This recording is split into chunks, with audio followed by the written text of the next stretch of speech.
अस्सलाम वालेकुम, कैसे हैं आप लोग? उम्मीद है खैर खैरियत से होंगे।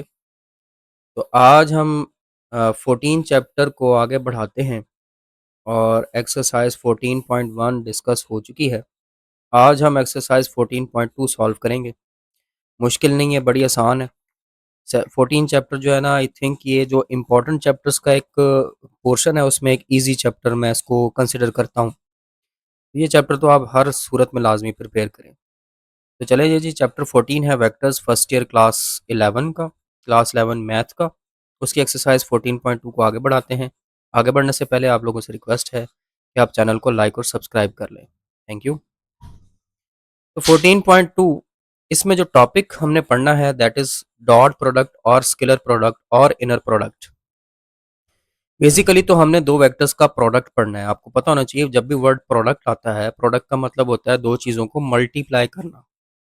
जब दो चीज़ें मल्टीप्लाई हों या दो से ज़्यादा चीज़ें आपस में मल्टीप्लाई हों, तो उनकी ये जो मल्टीप्लिकेशन होती है, इसको हम प्रोडक्ट कहते हैं। तो बेसिकली हम वेक्टर्स का जो प्रोडक्ट है वो प्रोडक्ट पढ़ने जा रहे हैं। तो जो पहला अब जो वेक्टर की मल्टीप्लिकेशन है ना, वो सिंपल नहीं होती। वेक्टर की मल्टीप्लिकेशन दो तरह की होती है। तो आज हम पहली तरह की जो मल्टीप्लिकेशन है वो पढ़ने जा रहे हैं। और वेक्टर की जो पहली तरह की मल्टीप्लिकेशन है, इसको हम कहते हैं डॉट प्रोडक्ट, या उसको हम कहते हैं स्केलर प्रोडक्ट, या फिर हम उसको कहते हैं इनर प्रोडक्ट। ये तीन नाम है। पहली जो आपकी मल्टीप्लिकेशन की टाइप है, उसके पहली मल्टीप्लिकेशन के टाइप के तीन नाम है। तो देखते हैं जी डॉट प्रोडक्ट क्या होता है। अब डेफिनेशन में लिखता है when the product of two vectors is a scalar then product is called scalar product. कि जब आप दो वेक्टर्स को मल्टीप्लाई करेंगे तो और उनका जवाब स्केलर आएगा, तो उसको हम कहेंगे कि वो स्केलर प्रोडक्ट है। मल्टीप्लाई आपने दो वेक्टर्स को करना है, लेकिन जवाब आपको स्केलर मिलेगा। तो ऐसा जो प्रोडक्ट होता है उसको हम कहते हैं वेक्टर प्रोडक्ट। ठीक है जी। क्या आपने मल्टीप्लाई तो दो वेक्टर्स को करना है, लेकिन जवाब क्या आना है? स्केलर क्वांटिटी आनी है। तो ये जो आपका प्रोडक्ट होगा इसको हम कहेंगे स्केलर प्रोडक्ट। अच्छा जी, आगे चलते हैं। Written by dot between two vectors. अब ये जो प्रोडक्ट आपने जब भी लिखना है, यानी कि जब भी आपने स्केलर प्रोडक्ट को या डॉट प्रोडक्ट को लिखना है, तो आपने वो कैसे लिखना है? वो आपने दो वेक्टर्स के दरमियान डॉट लगा के लिखना है। ठीक है, कभी भी क्रॉस यूज नहीं करना। जब भी आप दो वेक्टर्स के डॉट प्रोडक्ट का जिक्र कर रहे हों या डिस्कस कर रहे हों, तो आपने डॉट लगाना है। ये ज़हन में रखिएगा। अब क्योंकि हम ये जो प्रोडक्ट है इसको डॉट से लिखते हैं, इसीलिए इसका नाम डॉट प्रोडक्ट भी है। अच्छा जी, अब फ़र्ज़ करें कि आपका ये वेक्टर है और एक ये वेक्टर है। एक वेक्टर है हो गया u, एक वेक्टर हो गया v। ये इनके दरमियान आ गया एंगल थीटा। अब इन दोनों का जो प्रोडक्ट है उसको हम लिखेंगे u डॉट v से। और u डॉट v किसके इक्वल होता है? u डॉट v इक्वल होता है magnitude of u, magnitude of v, cos of theta. ठीक है, डॉट प्रोडक्ट में कॉस थीटा आता है, ये याद रखिएगा। तो u डॉट v किसके बराबर होता है, ये अब आप याद कर लें कि u डॉट v बराबर होता है magnitude of u, magnitude of v, cos of theta. अब कुछ इंपॉर्टेंट रिजल्ट्स हैं, ये ज़हन में रखिएगा ऑब्जेक्टिव पॉइंट्स के हवाले से। सबसे पहला, dot product of two vectors can be negative, zero और पॉजिटिव। जो डॉट प्रोडक्ट है दो वेक्टर्स का, ये नेगेटिव भी हो सकता है, ये जीरो भी हो सकता है, ये पॉजिटिव भी हो सकता है। स्केलर प्रोडक्ट या dot product is maximum when cos theta is equal to 1। कहते हैं ये जो डॉट प्रोडक्ट होता है ये कब मैक्सिमम होता है? ये जो डॉट प्रोडक्ट होता है ये तब मैक्सिमम होता है जब cos थीटा की वैल्यू 1 हो। और cos थीटा की वैल्यू कब 1 होती है? जब थीटा 0 हो, क्योंकि cos 0 1 होता है। ठीक हो गया? तो ये ज़हन में रखिएगा। फर्ज़ करें ये एक वेक्टर है u, ये दूसरा वेक्टर है v। अब दोनों पैरेलल हैं, तो उनके दरमियान एंगल हो गया 0। तो इस केस में आपका जो स्केलर प्रोडक्ट है या जो डॉट प्रोडक्ट है वो 0 होगा जब दो वेक्टर्स पैरेलल होंगे। या आपके पास एक वेक्टर है ये u, और ये उसके ऊपर दूसरा वेक्टर आ गया v। दोनों वेक्टर एक दूसरे के ऊपर मौजूद हैं। इस केस में भी एंगल 0 ही बनेगा। और और इस केस में क्योंकि एंगल 0 बन रहा है, तो इस केस में भी जो डॉट प्रोडक्ट है वो मैक्सिमम होगा। तो आप ये भी ज़हन में रखिएगा कि दो पैरेलल वेक्टर्स का, ये दो वेक्टर्स पैरेलल हैं, जैसे कि इस केस में आप देख सकते हैं u और v। तो जब दो वेक्टर्स पैरेलल हों तो उनका स्केलर प्रोडक्ट या डॉट प्रोडक्ट मैक्सिमम होता है। आगे चलते हैं। When both vectors are in same direction, यानी कि कब मैक्सिमम होता है? या एक और अच्छी बात आ गई कि डॉट प्रोडक्ट या स्केलर प्रोडक्ट कब मैक्सिमम होता है? When both vectors are in same direction, जब दोनों वेक्टर्स एक ही डायरेक्शन में हो। अच्छा जी, the scalar product is minimum when cos theta is equal to -1। यही स्केलर प्रोडक्ट या डॉट प्रोडक्ट मिनिमम तब होता है जब कॉस थीटा की वैल्यू -1 हो। अब कॉस थीटा की वैल्यू -1 कब होती है? When theta is equal to 180 degrees, जब थीटा की वैल्यू 180 डिग्री हो, ठीक है, क्योंकि कॉस 180 -1 होता है। अब फर्ज करें ये दो वेक्टर्स हैं आपके पास और इनके दरमियान अब एंगल क्या बन रहा है? 180 डिग्री। ठीक हो गया जी। अब ये दो वेक्टर्स के दरमियान एंगल 180 डिग्री बन रहा है। एक वेक्टर यू है, एक ये वेक्टर वी है। अब आप देख सकते हैं ये दोनों अपोजिट डायरेक्शन में है, तो इस केस में इनके दरमियान एंगल 180 डिग्री बन रहा है। तो इस केस में जो होगा वो आपका स्केलर प्रोडक्ट मिनिमम होगा। तो समराइज करें, when both vectors are in opposite direction, जब दोनों वेक्टर्स अपोजिट डायरेक्शन में होंगे तो स्केलर प्रोडक्ट या डॉट प्रोडक्ट जीरो होगा, तो मिनिमम होगा। अच्छा जी, आगे कहता है इफ आइदर u और v is zero then dot product is zero. कहता है जब u या v इनमें से कोई एक जीरो हो तब डॉट प्रोडक्ट जीरो होता है। डेफिनेटली तब एक डॉट प्रोडक्ट क्या हो जाएगा? आपका जीरो हो जाएगा जब u या v में से कोई एक जीरो हो जाए या दोनों ही जीरो हो जाए। अच्छा जी, ऑर्थोगोनल और परपेंडिकुलर वेक्टर्स। ऑर्थोगोनल और परपेंडिकुलर एक ही बात है कि दो वेक्टर्स ऑर्थोगोनल या परपेंडिकुलर कब होंगे? बड़े इंपॉर्टेंट रिजल्ट है कि dot product of two perpendicular vector is zero, कि दो परपेंडिकुलर वेक्टर्स का डॉट प्रोडक्ट जीरो होता है। क्यों? क्योंकि जब दो वेक्टर्स परपेंडिकुलर हों तो उनके दरमियान एंगल 90 डिग्री बनेगा और cos 90 जीरो होता है। जब cos 90 जीरो होगा तो पूरा रिजल्ट ही जीरो हो जाएगा। तो याद रखिएगा ऑर्थोगोनल या परपेंडिकुलर वेक्टर्स का जो डॉट प्रोडक्ट होता है वो जीरो होता है। फर्ज करें ये एक वेक्टर है आपके पास और एक ये वेक्टर है। ये वेक्टर u है, ये वेक्टर v है। अब आप देख सकते हैं कि इन दोनों वेक्टर्स के दरमियान एंगल क्या बन रहा है? 90 डिग्री। अब ये दोनों वेक्टर्स क्योंकि आपस में परपेंडिकुलर हैं या ऑर्थोगोनल हैं, तो जब आप इनका डॉट प्रोडक्ट निकालेंगे तो वो जीरो आएगा। ठीक होगा जी। तो ये याद रखिएगा दो परपेंडिकुलर वेक्टर्स का डॉट प्रोडक्ट जीरो होता है, या ऐसे भी याद रखिएगा कि अगर दो वेक्टर्स का डॉट प्रोडक्ट जीरो हो तो वो आपस में परपेंडिकुलर होते हैं। आगे चलते हैं। Zero vector is perpendicular to every vector. याद रखिएगा जीरो वेक्टर या जो नल वेक्टर होता है उसके बारे में हम कहते हैं कि ये जो जीरो वेक्टर होता है ये हर वेक्टर के परपेंडिकुलर होता है। यानी कि आपसे पूछा जाए कि वो कौन सा वेक्टर है जो हर वेक्टर के परपेंडिकुलर होता है, तो जवाब होगा जीरो वेक्टर। अच्छा जी, अब ये याद रखिएगा कि I dot I, J dot J या के डॉट के जब भी आप करेंगे तो उसका आंसर वन आएगा। ठीक है, आई डॉट आई का आंसर भी वन है, जे डॉट जे का आंसर भी वन है और के डॉट के का आंसर भी वन होगा, क्योंकि आई जे के यूनिट वेक्टर्स होते हैं और इनके मैग्नीट्यूड होते हैं वन। ठीक हो गया। तो जब आप इनका डॉट प्रोडक्ट ओपन करेंगे और आई आई के साथ पैरेलल है, जे जे के साथ पैरेलल है, के साथ पैरेलल है, आई का आई के साथ एंगल जीरो है, जे का जे के साथ एंगल जीरो है, के का के साथ एंगल जीरो है। जब एंगल जीरो हो तो कॉस जीरो वन होता है। तो कॉस जीरो भी वन हो गया, आई का मैग्नीट्यूड का भी वन हो गया, जे का मैग्नीट्यूड भी वन हो गया, के का मैग्नीट्यूड भी वन हो गया। जब आप इनका डॉट प्रोडक्ट ओपन करेंगे तो आंसर वन ही आना है। तो I dot I, J dot J, के डॉट के का आंसर वन होता है। और अगर आप डिफरेंट कर दें I dot J, J dot के डॉट आई, तो उनका आंसर जीरो होगा, क्योंकि आई जे और के ये तीनों आपस में परपेंडिकुलर होते हैं। तो आप कोई भी डॉट प्रोडक्ट ओपन करेंगे तो उसमें थीटा की जगह पे 90 आएगा। तो जब थीटा की जगह पे 90 आएगा कॉस 90 जीरो हो जाएगा। तो आई डॉट जे करें, जे डॉट के डॉट आई करें, जब डिफरेंट करेंगे तो आंसर जीरो होगा, जब सेम रखेंगे तो आंसर वन आएगा। ये भी याद रखिएगा। अब कुछ प्रॉपर्टीज पढ़ लें डॉट प्रोडक्ट की। सबसे पहले कम्यूटेटिव प्रॉपर्टी। कम्यूटेटिव प्रॉपर्टी क्या कहती है कि आप चाहे यू डॉट वी निकाल लें या वी डॉट यू निकाल लें, आपको आंसर सेम मिलेगा।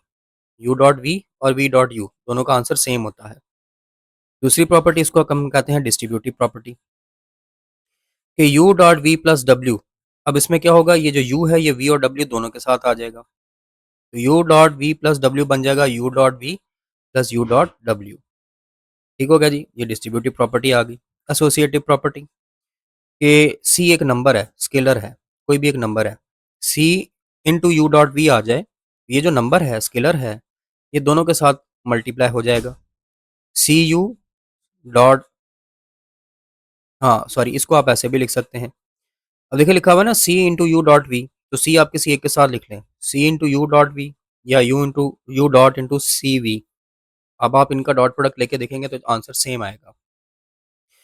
यानी कि ये प्रॉपर्टी ये कह रही है कि चाहे आप यू डॉट वी पहले डॉट प्रोडक्ट निकाल के फिर सी से मल्टीप्लाई कर लें, या पहले यू को सी से मल्टीप्लाई करके फिर वी के साथ डॉट प्रोडक्ट निकाल लें, या पहले सी को वी से मल्टीप्लाई करके फिर यू के साथ डॉट प्रोडक्ट निकाल लें, आंसर सेम आएगा। ये एसोसिएटिव प्रॉपर्टी होती है। फिर प्रॉपर्टी ऑफ मैग्नीट्यूड, याद रखिएगा कि सेम वेक्टर का जब आप उसी के साथ डॉट प्रोडक्ट निकालेंगे तो वो उसके मैग्नीट्यूड के स्केयर के बराबर होगा। कोई भी वेक्टर हो, कोई भी एनी, जब आप किसी वेक्टर का उसी के साथ डॉट प्रोडक्ट निकालेंगे तो वो उसके मैग्नीट्यूड के स्केयर के बराबर आएगा। जैसे यू डॉट यू बराबर आएगा यू मैग्नीट्यूड का स्केयर।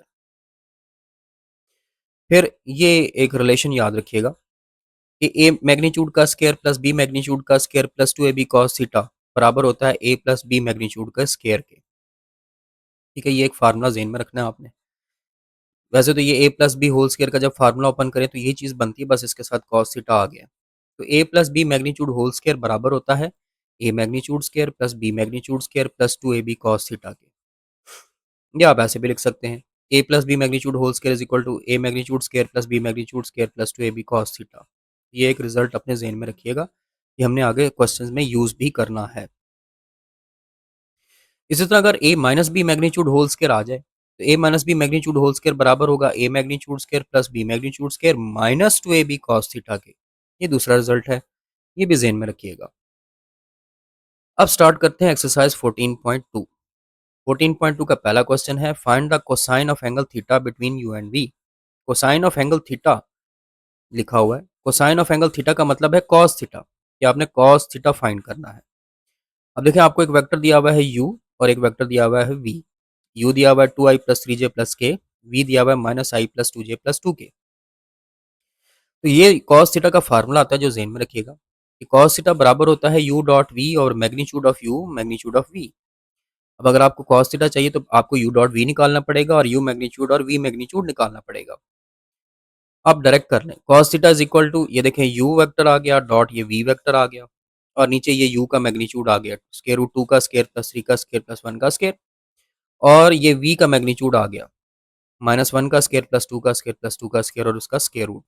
अब हम इनको सॉल्व कर लेते हैं। डॉट प्रोडक्ट कैसे निकालते हैं, ये i वाले नंबर को i वाले नंबर के साथ मल्टीप्लाई कर दें, j वाले नंबर को j वाले नंबर के साथ मल्टीप्लाई कर दें, k वाले नंबर को k वाले के साथ मल्टीप्लाई कर दें। कॉस थीटा आ जाएगा minus 2 plus 6 plus 2 over square root 4 plus 9 plus 1 into square root 1 plus 4 plus 4। ऊपर आ जाएगा 6, नीचे आ जाएगा square root 14 into square root 9।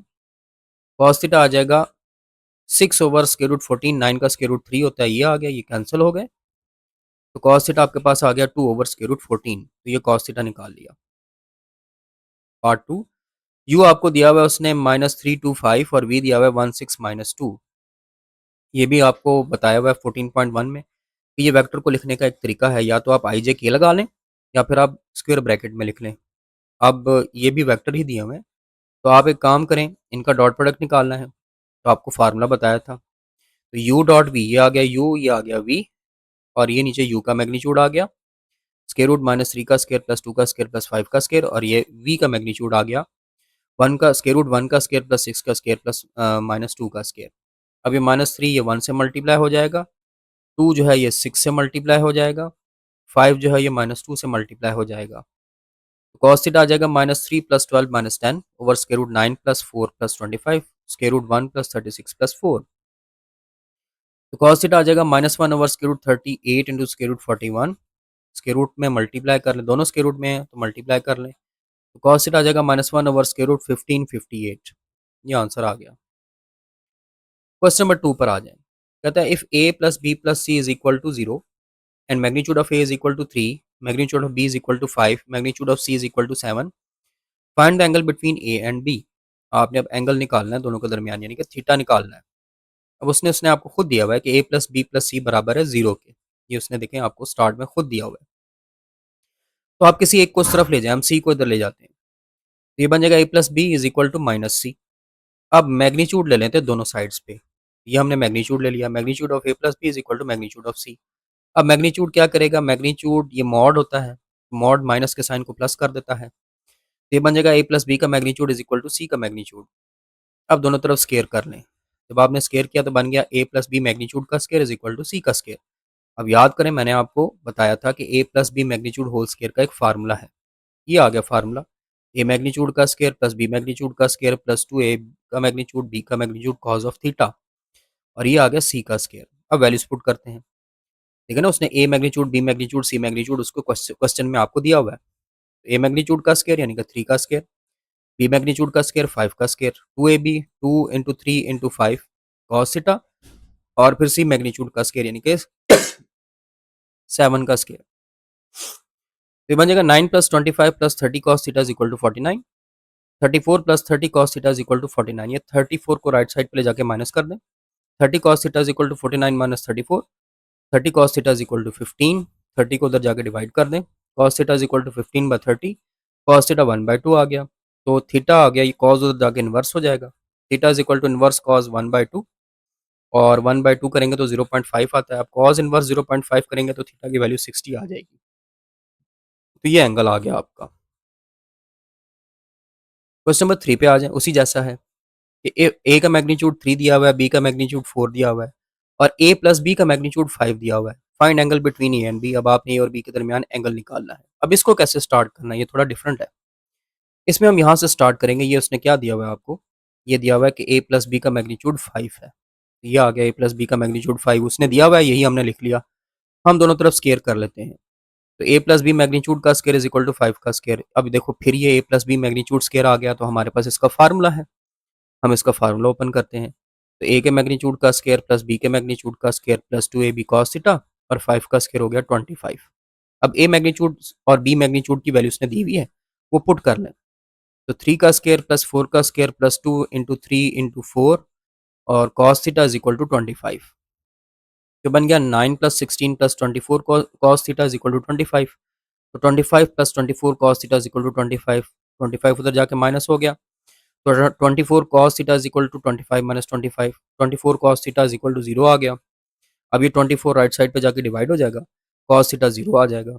Theta is equal to inverse cos 0। जब आप इनवर्स cos 0 कैलकुलेटर से निकालेंगे तो 90 आ जाएगा। तो थीटा की वैल्यू 90 आ जाएगी। ये क्वेश्चन 3 हो गया। क्वेश्चन 4 पे आ जाए।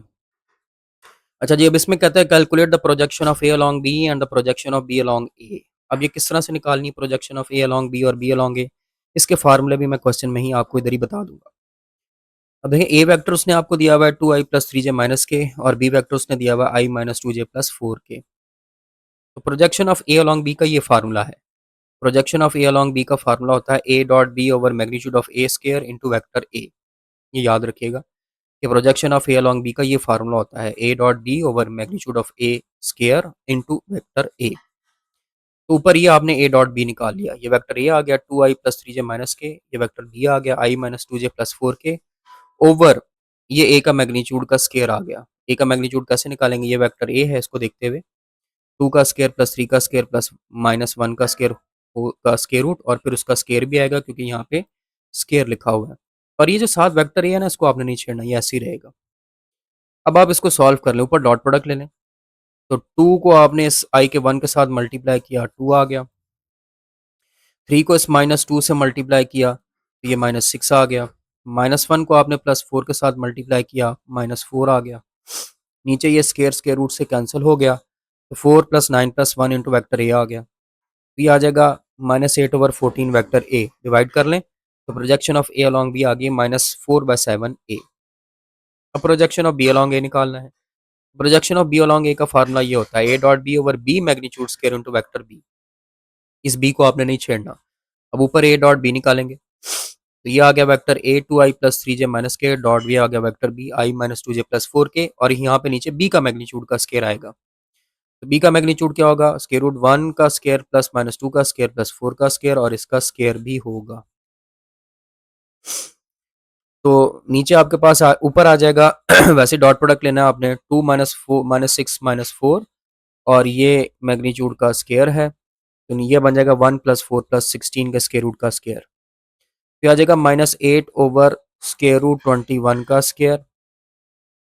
तो ये स्केयर स्केयर रूट से कैंसिल होगा, जो बाय मिस्टेक मैंने नहीं कैंसिल किया, तो यहाँ पे सिर्फ आपके पास आ जाएगा जो करेक्ट आंसर होगा -8/21b। ये आ गया आपका projection of B along A. फिर पार्ट 2 देखें। वेक्टर ए दिया हुआ है 4i - 2j + 3k और बी दिया हुआ है i + j + k। Projection of A along B का फार्मूला हमने क्या पढ़ा, A dot B over magnitude of A square into vector A. ऊपर ए और बी की वैल्यू पुट करें, तो 4i - 2j + 3k dot i + j + k और नीचे आ जाएगा ए मैग्नीट्यूड का स्केयर यानी कि स्केयर रूट 4 का स्केयर प्लस -2 का स्केयर प्लस 3 का स्केयर और उसका स्केयर रूट और फिर उसका स्केयर और ये आ गया वेक्टर ए। तो ये आपके पास अब ये स्क्वायर स्क्वायर रूट से कैंसिल हो जाएगा, ऊपर डॉट प्रोडक्ट लें, 4 मल्टीप्लाई बाय 1 कर दें, -2 मल्टीप्लाई बाय 1 हो जाएगा, 3 मल्टीप्लाई बाय 1 हो जाएगा। जब हम डॉट प्रोडक्ट लेते हैं ना, मल्टीप्लाई करने के बाद आई जे के नहीं आता, ये आ जाता है 4 -2 + 3 ओवर 16 + 4 + 9 ए। तो projection of A along B आ जाएगी 5 ओवर 29 ए। अब projection of B along A निकालनी है, तो फार्मूला होगा A dot B over magnitude of B का स्क्वायर इंटू बी। तो ये आपके पास बन जाएगा, ये वेक्टर ए और बी आ गए, 4i - 2j + 3 के डॉट i + j + के, और ये नीचे बी के मैग्नीट्यूड का स्क्वायर आ गया, यानी कि स्क्वायर रूट 1 का स्क्वायर प्लस 1 का स्क्वायर प्लस 1 का स्क्वायर, स्क्वायर रूट और फिर उसका स्क्वायर, और ये वेक्टर बी। तो ये आपके पास आ जाएगा, मल्टीप्लाई फिर उसी तरह करें, 4 इंटू 1 होगा, -2 इंटू 1 होगा, और 3 इंटू 1 होगा, और आई जे के ख़त्म हो जाएंगे। तो ये आ जाएगा 4 -2 + 3 ओवर 3 वेक्टर बी। तो ये आ जाता है projection of B along A 5/3 vector B. तो ये आपके प्रोजेक्शंस आ गए। क्वेश्चन नंबर 5 पर आ जाएं। कहते हैं find the real number alpha. अब आपने अल्फा निकालना है, so that U and V are perpendicular. अब ये उसने देखे सवाल में खुद बता दिया है कि वेक्टर यू और वी आपस में परपेंडिकुलर हैं। अब ये उसने खुद बता दिया कि ये दोनों वेक्टर्स आपस में परपेंडिकुलर हैं। अब यहाँ पे जो चीज़ आप भूलते हैं वो ये है कि अगर दो वेक्टर्स परपेंडिकुलर हों तो उनका जो डॉट प्रोडक्ट होता है वो जीरो के इक्वल होता है। ये ज़हन में रखना है आपने। तो आप यहाँ पे ये पहले तो ये रीज़न देंगे कि जैसे कि उसने बताया है कि u परपेंडिकुलर है v के, तो u डॉट v बराबर होगा जीरो के। अब u की जगह u आ जाएगा alpha i plus 3j plus K dot v की जगह v आ जाएगा i minus 2j plus alpha के और इज इक्वल टू जीरो। अब अल्फा मल्टीप्लाई हो जाएगा 1 के साथ, 3 मल्टीप्लाई हो जाएगा -2 के साथ, और इसके के साथ 1 है, 1 मल्टीप्लाई हो जाएगा अल्फा के साथ, आई जे और के ख़त्म हो जाएंगे, तो आएगा alpha -6 plus alpha is equal to zero, और ये 6 उधर जाके प्लस हो जाएगा राइट साइड पे, 2 alpha is equal to 6, alpha is equal to 6/2 और अल्फा की वैल्यू 3 आ जाएगी। फिर दूसरा पार्ट देखें, अल्फा आई यू दिया हुआ है alpha I plus 2 alpha J minus K, और वी दिया हुआ है आई प्लस अल्फा जे प्लस 3 के। फिर आप ये लिखेंगे कि जैसे कि उसने बताया है कि u परपेंडिकुलर है v के, तो u डॉट v बराबर होगा जीरो के। तो u आ गया आपके पास alpha I plus 2 alpha J minus K, और डॉट v आ गया I plus alpha J plus 3 K is equal to zero. Alpha I के साथ जो 1 है उसके साथ मल्टीप्लाई हो जाएगा, 2 अल्फा इस अल्फा के साथ मल्टीप्लाई हो जाएगा, -1 इस 3 के साथ मल्टीप्लाई हो जाएगा। तो alpha plus 2 alpha square minus 3 is equal to zero. Equation बन गई 2 alpha square plus alpha minus 3 is equal to zero. Factorise करना है, 2 alpha square plus 3 alpha minus 2 alpha minus 3 is equal to zero. Alpha common लेंगे तो alpha into 2 alpha plus 3, -1 common लेंगे तो 2 alpha plus 3 is equal to zero. तो दो factors बन गए, एक 2 अल्फा प्लस 3 और एक alpha minus 1 is equal to zero. तो 2 alpha plus 3 is equal to zero और alpha minus 1 is equal to zero. यहाँ पे हो गया 2 अल्फा इज इक्वल टू -3 और अल्फा की वैल्यू यहाँ पे आ गई 1। यहाँ से अल्फा की वैल्यू आ गई -3/2। तो ये अल्फा की दो वैल्यूज आ गई, एक -3/2 और एक अल्फा की वैल्यू 1। तो ये इसका सेकंड पार्ट भी सॉल्व हो गया। क्वेश्चन नंबर 6 पे आ जाए। कहता है फाइंड द नंबर z। आपने ये z या z निकालना है। So the triangle with vertices a b and c is right triangle with right angle at c। अब आपने ये जो नंबर है ना z, ये निकालना है। ये c में देखें z आ रहा है 1 1 z। ये अब आपने z निकालना है, और उसने बताया कि ये ABC एक राइट ट्राइंगल बना रहे हैं, और ये भी बता दिया कि राइट एंगल जो बन रहा है वो C पे बन रहा है। तो आपने एक ट्राइंगल बनानी है। अब देखो राइट एंगल कहाँ पे बन रहा है, इस जगह पे बन रहा है। इसको आपने C कह देना है। ये A आ गया, ये B आ गया और ये C आ गया। जहाँ पे ये राइट एंगल बन रहा है वहाँ पे आपने C लिखना है, बाकी A और B आप जहाँ मर्जी लिख लें। तो ये आप देख सकते हैं, आपने इस तरह से एक ट्राइंगल बना के उसका हिसाब किताब लगा लेना है। अब आप देख सकते हैं कि ये आपका राइट एंगल बन रहा था। अब एक वेक्टर ये बन रहा है आपका सी बी, और एक ये बन रहा है सी ए, और आप देख सकते हैं ये दोनों वेक्टर्स परपेंडिकुलर हैं। C A is perpendicular to C B, तो C A dot C B zero के इक्वल होगा। लेकिन अब आपको सी ए और सी बी निकालना पड़ेगा।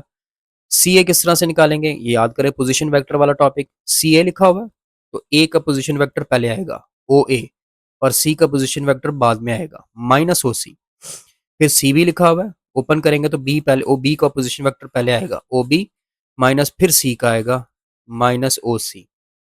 अब ये किस तरह से सॉल्व करेंगे, ओ ए किस तरह से लिखना है उसके लिए, ये ए देखें ये क्या दिया हुआ है आपको 3 0 -2, तो आई जे और के लगा दें। तो 3i + 0j -2 के माइनस, उसके बाद ओ सी लिखा हुआ है, सी कैसे लिखे, ओ सी कैसे लिखेंगे इसके लिए सी देखें और आई जे के लगा दें। तो माइनस आई प्लस जे प्लस जेड के, फिर डॉट, फिर उसके बाद लिखा हुआ है ओ बी, ओ बी के लिए बी देखें और आई जे के लगा दें, 0 i + 3j प्लस के, फिर माइनस ओ सी, ओ सी है आई प्लस जे प्लस जेड के इज इक्वल टू 0। अब ये सॉल्व कर लें, 3i + 0j -2 के, ये माइनस अंदर मल्टीप्लाई कर दें, minus I minus J minus Z के, इसी तरह 0i + 3j प्लस के और ये माइनस अंदर मल्टीप्लाई कर दें, तो minus I minus J minus Z के इज इक्वल टू 0। अब सॉल्व कर लें, 3i माइनस आई, ये आ गया 2i, 0j माइनस जे -2 के माइनस जेड के इकट्ठे कर लिए, इसी तरह 0i माइनस आई आ जाएगा, 3j माइनस जे, ये आ जाएगा 2j, और प्लस के माइनस जेड के को हमने इकट्ठा कर लिया, प्लस के माइनस जेड के, ये आ गया 2i माइनस जे, और इसमें से अगर आप के कॉमन ले लें, माइनस भी कॉमन ले लें, तो 2i माइनस जे -2 into minus into 2 plus Z के डॉट माइनस आई प्लस 2j के कॉमन ले लें तो 1 माइनस जेड के। अब डॉट प्रोडक्ट कैसे लिखते हैं, ये 2 मल्टीप्लाई होगा इस -1 के साथ, ये -1 मल्टीप्लाई होगा इस +2 के साथ, और ये 2 प्लस -2 प्लस जेड मल्टीप्लाई होगा 1 माइनस जेड के साथ। तो -2 plus Z into 1 minus Z is equal to 0, ये बन गया -4, इनको मल्टीप्लाई कर लें, 2 -2 Z plus Z minus Z square is equal to 0, तो -4 -2 minus Z square is equal to 0 हो जाएगा, माइनस अंदर मल्टीप्लाई करेंगे, -4 -2 plus Z square is equal to 0, equation आ जाएगी Z square plus Z minus 6 is equal to 0। Factorise कर लें, Z square plus 3z minus 2z minus 6 is equal to 0, ये मैंने फैक्टराइज कर लिया, z कॉमन लिया तो z कॉमन लेने के बाद z into Z plus 3 -2 common लिया तो z plus 3 is equal to 0 आ गया, फैक्टर्स बन गए, एक z प्लस 3 और एक z minus 2 is equal to 0, तो z plus 3 is equal to 0 और z minus 2 is equal to 0, z की वैल्यू -3 और z की वैल्यू 2 आ गई, तो ये आपके पास z की वैल्यूज भी आ गई। क्वेश्चन नंबर 7 पर आ गए, कहता है if A and B are two unit vectors and 2 theta is the angle between them, कहता है ए और बी कौन से वेक्टर्स हैं, ए और बी यूनिट वेक्टर्स हैं, ठीक है, यूनिट वेक्टर्स कौन से होते हैं जिनका मैग्नीट्यूड 1 होता है, और कहता है 2 theta is the angle between them, अब जेन में रखना है इन दोनों के दरमियान जो एंगल है वो 2 थीटा है, show that cos theta is equal to 1/2 magnitude of A minus B, अब आपने ये प्रूव करना है कि sin थीटा बराबर होगा 1/2 magnitude of A minus B. जी हमारे पास गिवन में क्या है कि A and B are two unit vectors, A और बी दो यूनिट वेक्टर्स हैं, इसका मतलब क्या है कि ए का मैग्नीट्यूड भी 1 होगा और बी का मैग्नीट्यूड भी 1 होगा, और एंगल इज 2 थीटा, और उनके दरमियान एंगल 2 थीटा है। तो इसी तरह अगर आप A minus B whole square का मैग्नीट्यूड का फार्मूला लिखें, वो भी मैंने बताया था, ए माइनस बी मैग्नीट्यूड का होल स्केयर का फार्मूला होता है ए मैग्नीट्यूड का स्केयर प्लस बी मैग्नीट्यूड का square minus 2ab cos 2 theta. अब वैल्यूज पुट करें, A minus B whole magnitude is equal to, आपको पता है ए मैग्नीट्यूड और बी मैग्नीट्यूड 1 है, तो बन जाएगा 1 का स्केयर प्लस 1 का square minus 2 into 1 cos 2 theta, तो A minus B magnitude whole square बराबर आ जाएगा 1 + 1 - 2 cos 2 थीटा, ये बन जाएगा A minus B magnitude whole square is equal to 2 - 2 cos 2 theta, 2 common ले लें, A minus B magnitude whole square is equal to 2 into 1 minus cos 2 theta. अब ये आपने 10th चैप्टर में पढ़ा है कि 1 माइनस कॉस 2 थीटा बराबर होता है 2 साइन स्क्वायर थीटा के, 10th चैप्टर में पढ़ा था आपने, ये जो 1 माइनस कॉस 2 थीटा आ रहा है इसकी जगह पे क्या आ जाएगा 2 साइन स्क्वायर थीटा, तो बन जाएगा A minus B magnitude whole square is equal to 2 into 2 sine square theta, तो A minus B magnitude whole square बराबर आ जाएगा 4 साइन स्क्वायर थीटा। अब दोनों तरफ स्क्वायर रूट ले लें, square root A minus B magnitude whole square is equal to 4 sine square theta, A minus B आ जाएगा 2 साइन थीटा, ठीक है, स्क्वायर रूट ले लिया, 2 को इधर ला के डिवाइड कर दें, 1/2 A minus B magnitude is equal to sine theta, या sine theta is equal to 1/2 A minus B magnitude.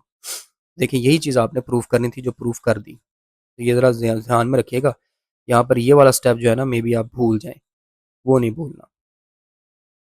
Question number 8 आ गया कि if A plus B magnitude बराबर है ए माइनस बी मैग्नीट्यूड के, अब ये उसने आपको बता दिया है कि ए प्लस बी मैग्नीट्यूड और ए माइनस बी मैग्नीट्यूड दोनों बराबर हैं, कहता है show that A and B are perpendicular, आपने प्रूफ करना है कि ए और बी आपस में परपेंडिकुलर हैं।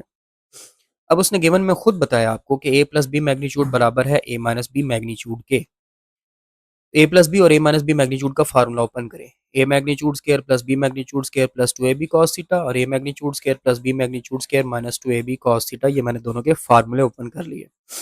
होगा क्या कि ये A magnitude square B magnitude square A magnitude square B magnitude square दोनों तरफ सेम है तो कैंसिल हो जाएंगे, आपके पास बचेगा 2ab cos थीटा और is equal to -2ab cos theta, even के ये 2 और 2 भी कैंसिल हो जाएंगे, A B cos theta is equal to minus A B cos theta आ गया। अब ए बी कॉस थीटा किसका फार्मूला है, ए डॉट बी का, और इसी तरह ये भी ए बी कॉस थीटा किसका फार्मूला है, ए डॉट बी का। बन जाएगा ए dot B is equal to minus A dot B. अब ये वाला माइनस वाला ए डॉट बी उधर लेके जाएंगे तो प्लस हो जाएगा, ए dot B plus A dot B is equal to zero. Two A dot B is equal to zero, ये टू राइट साइड पे ले जाकर डिवाइड कर दें तो A dot B is equal to zero आ गया। अब आपको पता है जब ए डॉट बी जीरो के इक्वल आए तो उसका मतलब होता है कि ए और बी आपस में परपेंडिकुलर है, सो ए इज परपेंडिकुलर टू बी। ये आपका प्रूफ हो गया। क्वेश्चन नंबर 9 पहला पार्ट है, कहता है शो दैट वेक्टर्स दिए हमें 3i minus two J plus के, ये एक वेक्टर है, i minus three J plus five के, ये दूसरा वेक्टर है, and 2i plus J minus four के, ये तीसरा वेक्टर है, फॉर्म और राइट ट्राइंगल। ये राइट ट्राइंगल बना रहे हैं, ये आपने साबित करना है। अब इसको हम पहले तो इन तीनों वेक्टर्स को नाम दे लेंगे, पहले को ए का लेंगे, ए बराबर हो गया 3i minus two J plus के, दूसरे को बी का लेंगे, बी बराबर हो गया i minus three J plus five के, तीसरे को सी का लेंगे, सी बराबर हो गया 2i plus J minus four के। अब हम इसको दो हिस्सों में डिवाइड करेंगे। सबसे अब इसमें उसने कहा ना कि साबित करें ये राइट ट्राइंगल बना रहे हैं, तो आपने पहले तो ये साबित करना है कि ये ट्राइंगल बना रहे हैं, फिर आपने साबित करना है कि वो राइट ट्राइंगल बना रहे हैं। तो इसको दो हिस्सों में आपने प्रूव करना है। अब इसलिए मैंने लिखा first we will prove that A B and C form triangle. सबसे पहले हम ये साबित करेंगे कि ए बी सी ट्राइंगल बना रहे हैं। अब अगर ए बी सी ट्राइंगल बना रहे हैं तो ये बात ध्यान में रखिएगा, three vectors form triangle if sum of two is equal to third. तीन वेक्टर्स जो हैं वो ट्राइंगल तब बनाते हैं जब दो का सम तीसरे के बराबर आता है। तो आप देखिए ए वेक्टर ये है 3i minus two J plus के, बी वेक्टर ये है i minus three J plus five के, और सी वेक्टर ये है 2i plus J minus four के। अब जरा चेक करें किन दोनों को ऐड करने पे तीसरे के इक्वल आ रहा है। अब आप देखिए बी और सी को ऐड करें, यानी कि इसका i और इसका 2i ऐड करें तो ये 3i बन गया। इसका माइनस थ्री जे और प्लस जे को सॉल्व करेंगे तो माइनस टू जे बनेगा। फाइव के माइनस फोर के करेंगे तो प्लस के बनेगा। इसका मतलब बी और सी को ऐड करने पे ए आ रहा है। तो बी प्लस सी अगर हम निकालें, बी आ गया आई minus three J plus five के plus two I plus J minus four के, बी प्लस सी आ गया आई minus three J plus five के plus two I plus J minus के। तो देखिए फिर वही बात है, आई plus two I three I minus three J plus two J minus plus जे, ये हो जाएगा आपके पास minus two J plus five के माइनस फोर के बराबर हो जाएगा प्लस के। अब ये जो three I minus two J plus six के, ये सी की ए की वैल्यू बन रही है, तो बी प्लस सी बराबर आ गया है ए के। तो आपने साबित कर दिया कि दो वेक्टर्स को ऐड करने पे तीसरा बन रहा है, तो ये ट्राइंगल तो बना रहे हैं। Hence A B C form triangle. ये तो साबित हो गया कि ए बी सी तीनों मिलकर ट्राइंगल बना रहे हैं। अब हमने साबित करना है कि वो राइट ट्राइंगल बना रहे हैं। अब आपको पता है राइट ट्राइंगल में दो साइड्स परपेंडिकुलर होती हैं, इसका मतलब दो वेक्टर्स परपेंडिकुलर होंगे। कौन से दो परपेंडिकुलर होंगे ये हमने चेक करना है। वो कैसे करेंगे, डॉट प्रोडक्ट्स लेके। तो हम now we will prove that ABC form right triangle. If three vectors form right triangle, then two sides will be perpendicular. Means dot product of two vectors will be zero. इसका मतलब ये है कि दो vectors का dot product zero आएगा। तो अब यही हम काम करेंगे, पहले हम ए डॉट बी निकाल के देखते हैं। ए डॉट बी ए की जगह पे आ गया three I minus two J plus K dot I minus three J plus five K, dot product निकाला तो three plus six plus five आ रहा है, ये तो जीरो के इक्वल नहीं आ रहा। फिर हम बी डॉट सी निकाल के देख लेते हैं। आई minus three J plus five के आ गया बी की वैल्यू, डॉट सी की जगह पे two I plus J minus four K, dot product निकालो तो two minus three minus twenty आ रहा है, ये भी जीरो नहीं आ रहा। ए डॉट सी निकाल के देखते हैं। ए की जगह पे three I minus two J plus K, dot C की जगह पे two I plus J minus four K, solve किया six minus two minus four, ये जीरो के इक्वल आ रहा है। इसका मतलब ए परपेंडिकुलर है सी के। तो हम देख सकते हैं दो वेक्टर्स आपस में परपेंडिकुलर भी हैं, तो लिहाजा A B C right triangle बना रहे हैं। तो इस तरह से आपने इसको प्रूव करना है। अब आ जाए दूसरे पार्ट पे, कहता है show that set of points P Q and R form right triangle. अब उसने कहा है कि ये जो तीन पॉइंट्स हैं एक ट्राइंगल के तीन वर्टिसेस हैं बेसिकली, आप साबित करें ये राइट ट्राइंगल बना रहे हैं। तो हमें तो पहले उस राइट ट्राइंगल की वो जो ट्राइंगल है उसकी तीनों साइड्स निकालनी पड़ेंगी, और वो इन तीनों पॉइंट्स को मिला के आपने तीनों साइड्स पूरी करनी है। पहली बनेगी पी क्यू, फिर क्यू आर और फिर पी आर, ये आपने निकालनी है। तो अगर हम साइड पी क्यू निकालना चाहते हैं तो वो बराबर होगी O Q minus O P के। वही बात आ गई, क्यू का पोजीशन वेक्टर पहले लिखना है, पी का बाद में लिखना है। तो वेक्टर पी क्यू बराबर होगा O Q minus O P के लिए। ओ क्यू कैसे लिखना है, क्यू पॉइंट को देखते हुए, इसके साथ आई जे के लगाना है। तो I plus three J minus K. O P कैसे लिखना है, पी पॉइंट को देखते हुए आई जे के लगाना है। माइनस फोर आई माइनस जे प्लस टू के, सॉल्व किया आई प्लस थ्री जे माइनस के माइनस फोर आई प्लस जे माइनस टू के। अब आई वाला आई में, जे वाला जे में, के वाला के में ऐड कर लें तो पी क्यू वेक्टर आ जाएगा माइनस थ्री आई प्लस फोर जे माइनस थ्री के। इसी तरह आप क्यू आर निकालेंगे। तो वो बराबर होगा O R minus O Q. R कैसे, ओ आर कैसे लिखना है, आर को देखते हुए आई जे के लगा लें, -2i plus 4j plus 6k, minus O Q कैसे लिखना है, फिर क्यू को देखते हुए आई जे के लगा लें, आई प्लस 3j माइनस के। इनको सॉल्व कर लें, क्यू आर आ जाएगा -2i plus 4j plus 6k minus I minus 3j plus K. फिर आप ऐड कर लें तो क्यू आर आ जाएगा -3i plus j plus 7k। अब आप पी आर भी निकाल लें, पी आर होगा O R minus O P. तो उसी तरह आप सॉल्व करें, पी आर आ जाएगा -2i plus 4j plus 6k minus 4i minus j plus 2k। तो ये बन जाएगा P R -2i plus 4j plus 6k minus 4i plus j minus 2k। P R आ जाएगा आपके पास -6i plus 5j plus 4k। तो पहले तो आपने ये तीनों वेक्टर्स निकालने हैं। अब हम देखते हैं कि हमारे पास तीन वेक्टर्स क्या है, पी क्यू ये आ गया, क्यू आर और ये पी आर। अब हमने देखना है कौन से दो को ऐड करने में तीसरा बनता है। तो जरा पी क्यू और क्यू आर को ऐड करें। पी क्यू की जगह पे आ गया -3i plus 4j minus 3k और क्यू आर की जगह पे आ गया -3i plus j plus 7k। अब ऐड करते हैं -3i plus 4j minus 3k -3i plus j plus 7k। आई वाला आई में ऐड कर लें, जे वाला जे में और के वाला के में। तो P Q plus Q R आ जाएगा -6i plus 5j plus 4k, जो कि पी आर बन रहा है। ये देखें, ये रहा पी आर। तो दो का सम तीसरे के बराबर आ गया, इसका मतलब पी क्यू क्यू आर और पी आर ट्राइंगल तो बना रहे हैं। अब हम डॉट प्रोडक्ट्स निकाल के देखते हैं किसका जवाब जीरो आता है। तो P Q dot Q R निकालते हैं। पी क्यू आ गया -3i plus 4j minus 3k, Q R आ गया -3i plus j plus 7k। जब आप डॉट प्रोडक्ट निकालेंगे तो P Q dot Q are आएगा 9 प्लस 4 माइनस 21, ये जीरो नहीं आएगा। फिर Q R dot P are निकालें, ये आ गया क्यू आर -3i प्लस जे प्लस 7k और ये आ गया पी आर -6i प्लस जे प्लस 4k।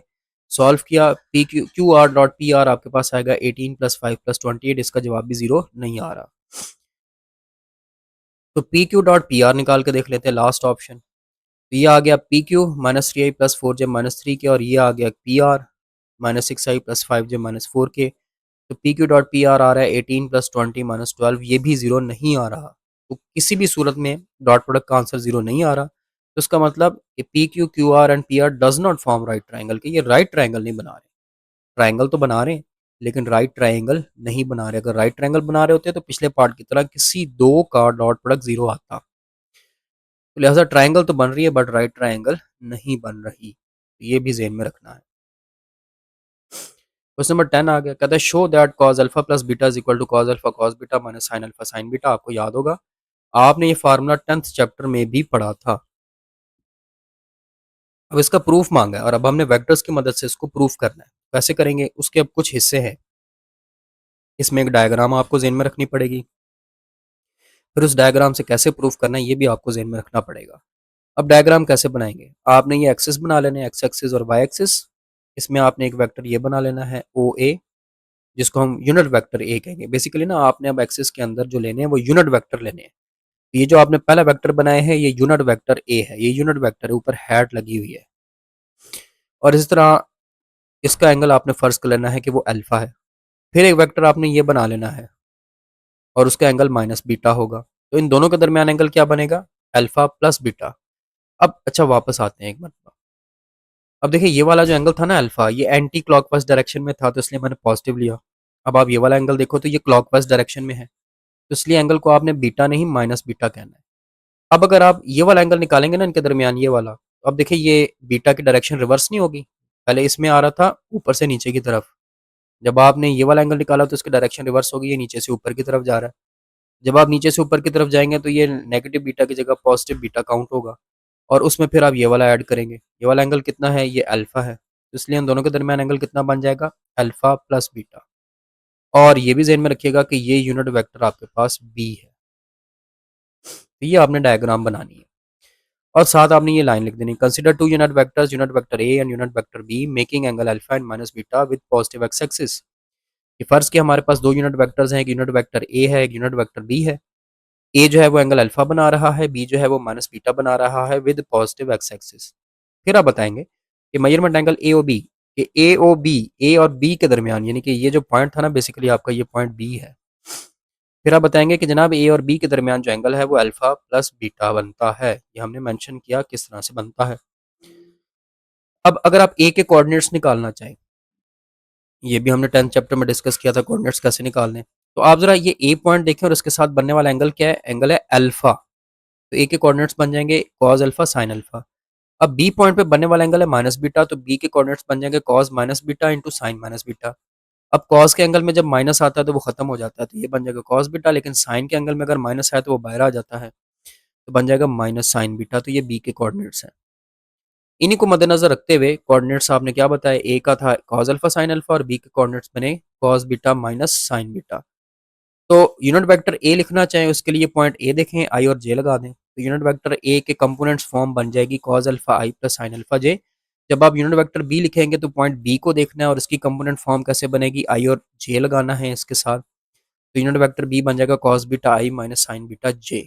अब आप इन दोनों का डॉट प्रोडक्ट ले लें, unit vector A dot unit vector B, ये आपके पास वेक्टर ए आ गया cos alpha I plus sine alpha J, dot ये आपके पास यूनिट वेक्टर बी आ गया cos beta I minus sine beta J. अब आपने कॉस अल्फा को कॉस बीटा से मल्टीप्लाई कर लेना है, साइन अल्फा को माइनस साइन बीटा से मल्टीप्लाई कर लेना है, इधर आपने डॉट प्रोडक्ट ओपन कर लेना है। तो बन जाएगा ए यूनिट वेक्टर का मैग्नीट्यूड बी यूनिट वेक्टर का मैग्नीट्यूड। अब आपको याद हो यार बी के दरमियान एंगल क्या बन रहा था, अल्फा प्लस बीटा, तो बन जाएगा cos alpha plus beta. Right side पे cos alpha cos beta minus sine alpha sine beta. अब ए और बी यूनिट वेक्टर थे तो उनके मैग्नीट्यूड्स वन होंगे, तो बन जाएगा one into one cos alpha minus beta is equal to cos alpha cos beta minus sine alpha sine beta. तो आपके पास ये प्रूफ आ जाएगा कि कॉस अल्फा प्लस बीटा बराबर है cos alpha cos beta minus sine alpha sine beta. तो ये आपका प्रूफ भी हो गया। फिर आप क्वेश्चन नंबर 11 पर आ जाएं। कहता है prove that in any triangle A B C B बराबर होता है C cos A plus A cos सी। ये अब आपने प्रूव करना है कि आपके पास कोई भी एक ट्राइंगल है ए बी सी और ये आपने ये प्रूव करना है कि B is equal to C cos A plus A cos C. याद रखिएगा इसको हम लॉ ऑफ प्रोजेक्शन कहते हैं, ठीक है। ये जो फार्मूला लिखा हुआ है that is called law of projection. अब आप इसमें देखें कि एंगल भी उसने ए और सी की फॉर्म में ही लिखे हुए हैं, यानी कि एंगल अल्फा बीटा गामा नहीं, ए सी और बी इसी तरह आपने लिखने हैं। अब इसमें जो आपने ट्रायंगल बनानी है वो कुछ इस तरह से, आपने एक ये साइड बनानी है, फिर एक ये साइड ऐसे बनानी है, फिर आपने एक साइड ऐसे बनानी है, यानी कि जो साइड्स आप बनाएंगे ना थोड़ी सी बढ़ा लेनी है आपने ट्राइंगल की। तो आपने इस तरह से एक ट्राइंगल बनानी है, ये पॉइंट ए आ गया, ये पॉइंट बी आ गया, ये पॉइंट सी आ गया। ए के सामने वाली साइड जो होगी वो वेक्टर ए होगी, बी के सामने वाली साइड जो होगी वो वेक्टर बी होगी, सी के सामने वाली जो साइड होगी वो वेक्टर सी होगी। ए पे बनने वाले एंगल को आपने ए ही कहना है, बी पे बनने वाले एंगल को आपने बी ही कहना है, सी पे बनने वाले एंगल को आपने सी ही कहना है। अब आखिरी चीज, अब ये वाला एंगल क्या बनता है, ठीक है। आपको अंदर तो नजर आ रहा है एंगल ए है, तो ये बाहर वाला एंगल किसके इक्वल होगा, ये बाहर वाला एंगल इक्वल होगा पाई माइनस ए के, ठीक है ना। ये जो टोटल एक लाइन पे एंगल होता है वो 180 होता है, यानी कि पाई, उसमें से आप ये ए माइनस कर दें, तो बाहर वाला एंगल बनता है पाई माइनस ए, ये बाहर वाला एंगल बनता है पाई माइनस बी, ये बाहर वाला एंगल बनता है पाई माइनस सी। अब इन ये जो प्रूफ्स आ रहे हैं ना इसमें हमने एंगल बाहर वाले लेने, एक्सटर्नल एंगल्स यूज करने हैं, फिर ये प्रूफ बनेगा, वरना कुछ और आ जाएगा। अब आगे चलते हैं। तो अब क्योंकि ये ए बी सी आपको नजर आ रहा है, ये वेक्टर ए, ये वेक्टर बी और ये वेक्टर सी आपको नजर आ रहा है, ये तीनों जो वेक्टर्स हैं ये एक ट्राइंगल बना रहे हैं। मैंने आपको ये बात 14.1 में बताई थी कि अगर तीन वेक्टर्स ट्राइंगल बना रहे हों तो या तो दो का सम तीसरे के बराबर होता है, या आप कह सकते हैं कि तीनों का सम जीरो होता है। तो हम ये वाली प्रॉपर्टी यूज कर रहे हैं क्योंकि ए बी सी ये तीनों जो वेक्टर्स हैं मिलकर ट्राइंगल बना रहे हैं, तो इन तीनों का सम जीरो होगा। तो vector A plus vector B plus vector C is equal to zero. अब ए बी को बी वाला प्रूफ है ना, देखें जो पार्ट वन है ये बी वाला प्रूफ है, तो अब बी को इधर ही रहने दें, बाकी दोनों को दूसरे राइट साइड पे ले जाएं। तो वेक्टर बी बराबर आ जाएगा minus vector A minus vector C. अब आप क्योंकि बी वाला प्रूफ कर रहे हैं तो आपने बी के साथ ही डॉट प्रोडक्ट लेना है दोनों साइड्स पे, तो B dot B is equal to B dot minus A minus सी। अब आपको पता है मैंने बताया था प्रॉपर्टीज में कि एक वेक्टर का उसी के साथ अगर आप डॉट प्रोडक्ट लें तो वो बराबर होता है उसके मैग्नीट्यूड के स्केयर के। तो बी डॉट बी बराबर होगा बी मैग्नीट्यूड का स्केयर, यहाँ पे आप डॉट प्रोडक्ट दोनों के साथ अलग अलग कर लें, माइनस बी डॉट ए माइनस बी डॉट सी। तो b square magnitude of b square को आप ऐसे भी लिख सकते हैं, सिंपल ऐसे भी लिख सकते हैं बी स्केयर। अब बी डॉट ए ओपन करें तो क्या फार्मूला होगा, magnitude of B magnitude of A cos of, अब बी और ए के दरमियान एंगल क्या बन रहा है ये जरा चेक कर लें, ये रहा बी, ये रहा ए और इसके दरमियान बाहर एंगल बन रहा है पाई माइनस सी। तो जब आप बी डॉट ए ओपन करेंगे तो बन जाएगा minus magnitude of B magnitude of A cos pi minus सी। अब आप बी डॉट सी ओपन करें, magnitude of B magnitude of c cos of pi minus a, क्योंकि बी और सी के दरमियान ये रहा बी, ये रहा सी, इसके दरमियान बाहर जो एंगल बन रहा है वो पाई माइनस ए है, इसलिए एंगल यहाँ पे आया पाई माइनस ए। बन गया b square is equal to minus b a. अब फिर 10th चैप्टर में आ जाए, अलाइड एंगल का टॉपिक आपने पढ़ा था कि कॉस पाई माइनस सी बराबर होगा माइनस कॉस सी के, क्योंकि पाई माइनस सी कौन सा क्वाड्रेंट बनता है, ये बनता है दूसरा क्वाड्रेंट, और दूसरे क्वाड्रेंट में कॉस नेगेटिव होता है। तो इसलिए कॉस पाई माइनस सी का आंसर आएगा माइनस कॉस सी, और कॉस पाई माइनस ए का आंसर आएगा माइनस कॉस ए। अब माइनस माइनस प्लस हो जाएंगे, तो बी स्क्वायर बराबर होगा b a cos c plus b c cos a. B common ले लें, b square is equal to b into A cos c plus c cos ए। ये एक बी से कैंसिल होगा, तो b is equal to A cos c plus c cos a. तो ये आपका प्रूव हो गया। बेशक उसको उसी फॉर्म में लिख लें जैसे कि क्वेश्चन में दिया हुआ है कि बी बराबर है C cos A plus A cos सी। अब इसका दूसरा पार्ट आ गया। अब इसमें सी के साथ सी प्रूव करना है कि सी बराबर होता है a cos B plus B cos ए। ये भी लॉ ऑफ प्रोजेक्शन है, तो वही डायग्राम बनेगी। तो देखो, जो पहले पार्ट में ट्रायंगल मैंने समझाई थी, मैंने अब डायरेक्ट वो बना दी है। ये पॉइंट ए आ गया, ये पॉइंट बी आ गया, ये पॉइंट सी आ गया। ए के सामने वेक्टर ए आ गया, बी के सामने वेक्टर बी आ गया, सी के सामने वेक्टर सी आ गया। ए पे बनने वाला एंगल ए आ गया, बी पे बनने वाला एंगल बी आ गया, सी पे बनने वाला एंगल सी आ गया। ये बाहर वाला एंगल पाई माइनस ए हो गया, ये बाहर वाला एंगल पाई माइनस बी हो गया, ये बाहर वाला एंगल पाई माइनस सी हो गया। फिर उसी तरह आप लिखेंगे कि ए प्लस बी प्लस सी बराबर होगा जीरो के। अब आपने सी वाला प्रूफ करना, तो सी को इधर रहने दें, बी और ए को दूसरी तरफ ले जाएं। तो सी बराबर है माइनस ए माइनस बी, और अब आपने सी के साथ ही डॉट प्रोडक्ट लेना है दोनों तरफ। तो बन जाएगा C dot C is equal to C dot minus A minus B. C dot C किसके इक्वल होगा, मैग्नीट्यूड ऑफ सी के स्क्वायर के। और यहाँ पे डॉट प्रोडक्ट अलग अलग कर लें, माइनस सी डॉट ए माइनस सी डॉट बी। तो सी मैग्नीट्यूड स्क्वायर को आप सिंपल ऐसे लिख लें, सी स्क्वायर। इधर सी डॉट ए ओपन करें तो magnitude of C magnitude of A cos of pi minus B, क्योंकि सी और ए के दरमियान जो एंगल बन रहा है ना, ये रहा सी और ये रहा ए, इनके दरमियान एंगल बन रहा है pi minus b, cos pi minus b. इसी तरह अब आप सी डॉट बी ओपन करें, magnitude of C magnitude of b cos of pi minus a. अब सी और बी के दरमियान एंगल क्या बन रहा है, ये रहा सी, ये रहा बी, और इसके दरमियान एंगल बन रहा है पाई माइनस ए। तो बाहर वाला एंगल लेना है, कॉस पाई माइनस ए आ गया। तो सी स्क्वायर बराबर हो गया माइनस सी ए। अब कॉस पाई माइनस बी का आंसर आएगा माइनस कॉस बी, और कॉस पाई माइनस ए का आंसर आएगा माइनस कॉस ए। अब आप देखेंगे तो बन जाएगा सी square is equal to C A cos B plus C B cos A. C common ले लें, सी square is equal to C into A cos B plus B cos ए। ये सी एक सी से कैंसिल हो गया, तो C is equal to A cos B plus B cos A आपका ये प्रूफ हो गया। ये आपका पार्ट 2 भी हो गया। फिर पार्ट 3 पे आ जाएं।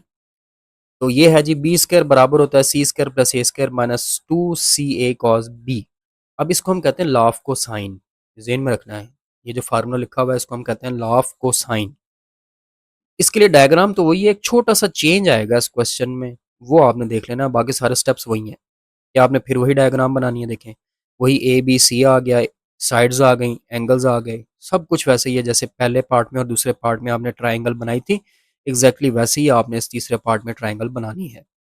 स्टार्ट भी ऐसे ही करना है कि ए प्लस बी प्लस सी बराबर होगा जीरो के। अब आप बी स्क्वायर वाला प्रूफ कर रहे हैं, तो बी को इधर ही रहने दें, तो ए और सी राइट साइड पे ले हैं, तो वेक्टर बी बराबर होगा माइनस वेक्टर ए माइनस सी, और बी के साथ ही डॉट पड़ा। हाँ, यहाँ पर एक चेंज ये आया है कि आपने माइनस कॉमन लेना है, उसमें माइनस कॉमन नहीं लिया था, इसमें अब आपने माइनस कॉमन लेना है। तो बी बराबर आ जाएगा माइनस इंटू ए प्लस सी। ये इक्वेशन 1 आ गई, ये एक चेंज आया, ये इक्वेशन बनानी है आपने। फिर आपने बी के साथ ही डॉट प्रोडक्ट लेना है, b dot B is equal to B dot minus A plus c. अब इक्वेशन 1 में जो बी की वैल्यू आपको नजर आ रही है, ये आपने पुट करनी है, ये चेंज है। बी की वैल्यू उसमें, बी उसमें आप वैल्यू पुट नहीं करते, इसमें आपने वैल्यू पुट करनी है। आप देख सकते हैं ना, इक्वेशन 1 में बी बराबर है माइनस ए प्लस सी, तो अब आपने यहाँ पे राइट साइड पे बी की जगह पे उसकी वैल्यू पुट करनी है। तो बी डॉट बी बराबर हो जाएगा मैग्नीट्यूड बी का स्क्वायर, और यहाँ पे बी की वैल्यू पुट कर दी, तो माइनस ए प्लस सी डॉट माइनस ए प्लस सी। बी स्क्वायर बराबर हो जाएगा a plus C dot A plus c, minus minus plus हो गया। तो बी स्क्वायर बराबर हो जाएगा, आप डॉट प्रोडक्ट को आप सॉल्व करें, A dot A plus A dot C plus C dot A plus C dot C, जैसे मल्टीप्लाई करते हैं वैसे ही, बस अब आपने डॉट लगाना है। तो बी स्क्वायर बराबर हो जाएगा ए डॉट ए हो जाएगा ए मैग्नीट्यूड का स्क्वायर, सी डॉट सी बराबर हो जाएगा सी मैग्नीट्यूड का स्क्वायर। ये A dot C as it is, ये जो सी डॉट ए लिखा हुआ था इसको फिर आप ए डॉट सी लिखने से फर्क नहीं पड़ता। तो ये बन जाएगा B square is equal to A square plus two A dot C plus C square. तो बी स्क्वायर बराबर हो गया A square plus C square, पहले लिख लें टू। अब ये ए डॉट सी ओपन किया है, magnitude of A magnitude of सी। अब ए और सी के दरमियान एंगल क्या बन रहा है, ये रहा ए ये रहा सी, और एंगल इसके बाहर वाला है पाई माइनस बी, यहाँ पे आप कॉस पाई माइनस बी लिखेंगे। तो बन जाएगा B square is equal to A square plus C square two A c, और कॉस पाई माइनस बी बराबर होगा माइनस कॉस बी के। तो फाइनल रिजल्ट आ जाएगा B square is equal to A square plus C square minus two A C cos B. तो ये आपका प्रूफ हो गया। अब इसका पार्ट 4 है, ये भी लॉ ऑफ कोसाइन है। अब इसमें सी स्क्वायर का प्रूफ है, c square is equal to A square plus b square minus two a B cos c. फिर वही डायग्राम बनानी है। तो चार पार्ट है, डायग्राम एक ही है। फिर स्टार्ट ऐसे करेंगे कि a प्लस बी प्लस सी बराबर है 0 के। अब सी स्क्वायर वाला प्रूफ करना है तो सी को यहीं पर रहने दें, ए और बी को राइट साइड पे ले हैं। तो सी बराबर है माइनस ए माइनस बी के, तो इसमें भी माइनस कॉमन ले लें। C is equal to minus into a plus b, equation 1 आ गई। और सी के साथ ही डॉट प्रोडक्ट ले लें, तो C dot C is equal to C dot minus A plus B. अब इक्वेशन 1 में ये जो सी की वैल्यू दी हुई है माइनस ए प्लस बी, वो अब आपने यहाँ पे सी की जगह पे पुट करनी है। तो सी डॉट सी बराबर हो जाएगा सी मैग्नीट्यूड का स्क्वायर, ये हो जाएगा माइनस ए प्लस बी डॉट माइनस ए plus b. C magnitude square को आप सिंपल ऐसे लिख लें, सी square is equal to A plus b dot A plus b. वैसे डॉट प्रोडक्ट को ओपन करें, मतलब मल्टीप्लाई करें, तो c square is equal to A dot B plus b dot A plus b dot B. ये बन जाएगा सी square is equal to magnitude A square plus A dot B. ये जो बी डॉट ए लिखा हुआ है इसको भी ए डॉट बी लिख लें, a dot B plus A dot b, और बी डॉट बी को लिख लें बी मैग्नीट्यूड का स्क्वायर। तो c square is equal to A magnitude square को सिंपल ए स्क्वायर लिख लें, बी मैग्नीट्यूड स्क्वायर को सिंपल बी स्क्वायर लिख लें। तो c square is equal to A square plus two A dot B plus b square. तो c square is equal to A square plus b square पहले लिख लें, और ए dot B अब आप ओपन करें two as it is a magnitude B magnitude cos of pi minus सी। अब ए और बी के दरमियान एंगल देखिए क्या आ रहा है, ये ए है, ये बी है, और इसके दरमियान बाहर एंगल आ रहा है पाई माइनस सी, तो आपने इसलिए पाई माइनस सी यूज किया। कॉस पाई माइनस सी किसके इक्वल होगा, माइनस कॉस सी के इक्वल होगा। अब ये जो ए मैग्नीट्यूड और बी मैग्नीट्यूड लिखा हुआ है इसको सिंपल ए बी लिख लें, तो आपके पास बन जाएगा सी square is equal to A square plus b square minus two a B cos सी। ये आपका प्रूफ भी हो गया, फोर्थ पार्ट। 12 क्वेश्चन पे आ जाएं, कहता है show that for any vectors A and B, आपने साबित करना है magnitude of A magnitude minus B magnitude less than equal to A plus B magnitude less than A magnitude plus B magnitude. ये आपने प्रूफ करना है। तो ये अब हम किस तरह से प्रूफ करेंगे, मैंने थोड़ा सा डिफरेंट तरीका अडॉप्ट किया है, आपकी की बुक्स वगैरह का मामला नहीं है, थोड़ा डिफरेंट है, वो ज़रा आप देख लीजिएगा, बड़ा आसान लगेगा आपको। सबसे पहले तो आपको पता है ये जो a plus B magnitude whole square है ना, इसको हम लिख सकते हैं ए प्लस बी डॉट ए प्लस बी। ठीक है, ये a plus B magnitude whole square, square का मतलब है दो मरतबा आ रहा है, तो मैंने a plus b dot A plus b इसको ऐसे लिख लिया। अब इसको जरा सॉल्व कर लें, a plus B magnitude whole square ये हो जाएगा ए dot A plus A dot B plus b dot A plus b dot b. A plus B magnitude whole square बराबर हो जाएगा ए डॉट ए बन गया a magnitude square, a dot b as it is, ये जो B dot ए लिखा हुआ था इसको भी ए डॉट बी लिख लिया, और ये जो बी डॉट बी था इसको आपने लिख लिया बी मैग्नीट्यूड का square. A plus B magnitude whole square बराबर हो गया ए स्क्वायर प्लस ये जो बी स्क्वायर है ये पहले लिख लें plus b square plus two A dot B.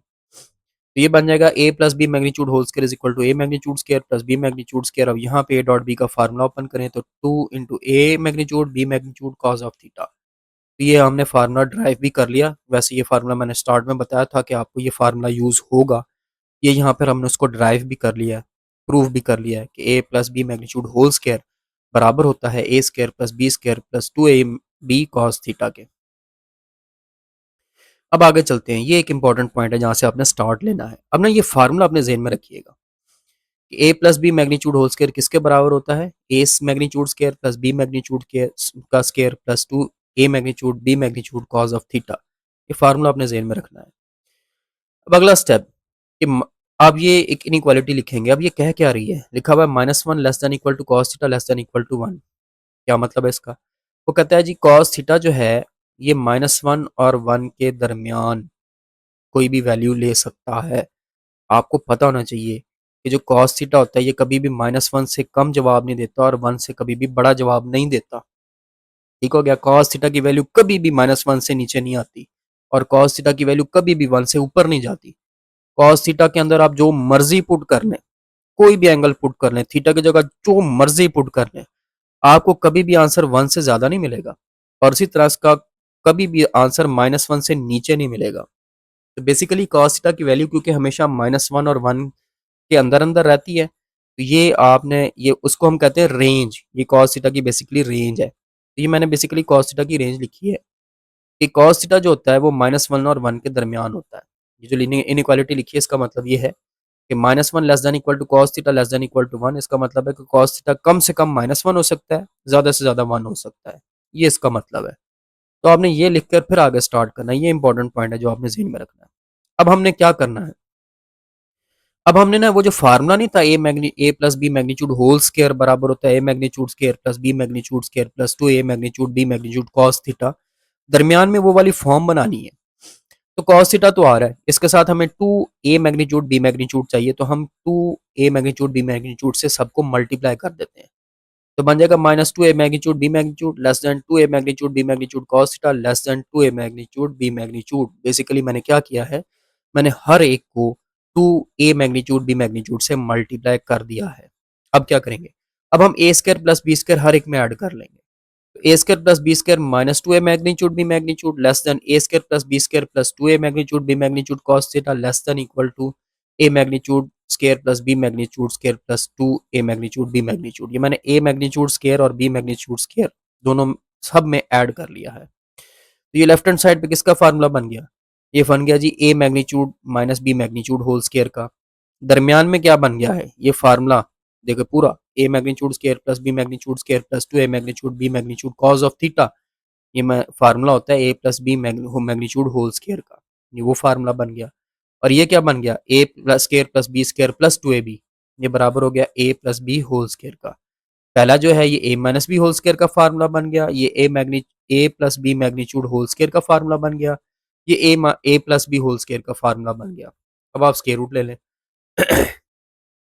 Square root a magnitude minus b magnitude whole square less than equal to square root a plus b magnitude whole square less than equal to a plus b whole square. तो square roots को cancel कर देंगे। अब ज़हन में ये रखिएगा कि एक्स का जो स्केयर का स्केयर रूट होता है वो मॉड ऑफ एक्स के इक्वल होता है।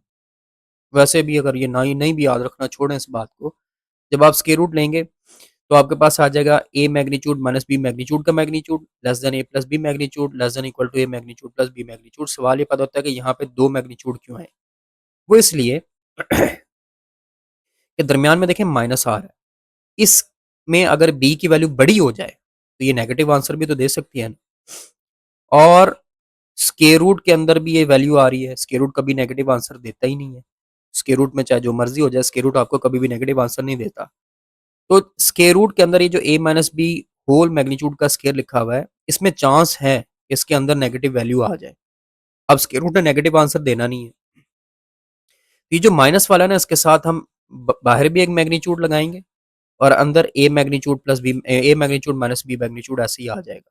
तो पहले में आपने मैग्नीट्यूड लगाना है, यानी कि magnitude of a magnitude minus B magnitude less than equal to, यहाँ पे सिंपल आपने कट करना है तो a प्लस बी मैग्नीट्यूड आ जाएगा, यहाँ पे भी आपने सिंपल कट करना है तो a magnitude plus B magnitude आ जाएगा और ये आपका प्रूफ हो जाएगा। तो पहले में आपने magnitude into a magnitude minus B magnitude लिखना है, क्योंकि उसके नेगेटिव होने के चांसेस हैं। मॉड जब हम लगा देंगे तो वो नेगेटिव नहीं हो सकता, मॉड नेगेटिव वैल्यू बनेगी भी तो पॉजिटिव कर देगा। बाकी दोनों में प्लस है, दरमियान वाले में भी और राइट साइड पे भी, उसको तो नेगेटिव आने के चांस ही कोई नहीं। तो इस पहले एक नेगेटिव आने के चांस बन सकते हैं अगर बी की वैल्यू बड़ी हो जाए, तो इसलिए हमने मॉड लगा दिया कि अगर हो भी तो वो पॉजिटिव हो जाएगी। पहले में मॉड आपने डबल लगाना है, बाकियों में आपको ज़रूरत नहीं है। ये आपका प्रूफ हो गया।